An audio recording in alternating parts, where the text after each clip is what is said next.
Okay. So next, the field experiment is, okay, basically returning to the idea at like the beginning, the section about the light level or like the happiness. Like think about the experiment, right? And then we test it by altering the like numbers of like factors and all that. And then we test it in a usual behavior in normal environment. So basically field experiment similar with the laboratory, but you test on like as usual behavior in their normal environment. Oh. So if you want to test like students, then you should go to school in their classroom. If you want to test people who are in a subway, then you go to subway or like in a train, and then you test, like do some experiment. And that's the difference between the experiment and the field experiment.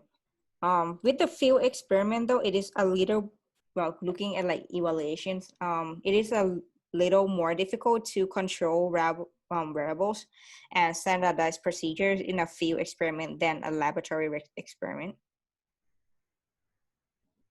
Because, you know, in the real environment setting, you cannot 100% control it.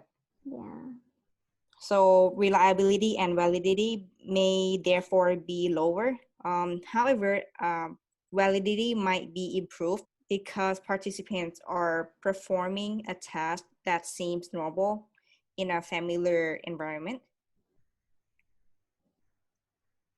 So it's like school students taken into a university laboratory might concentrate really like difficult because they are like nervous or interested, which might cover up any differences between the different of like levels, like conditions.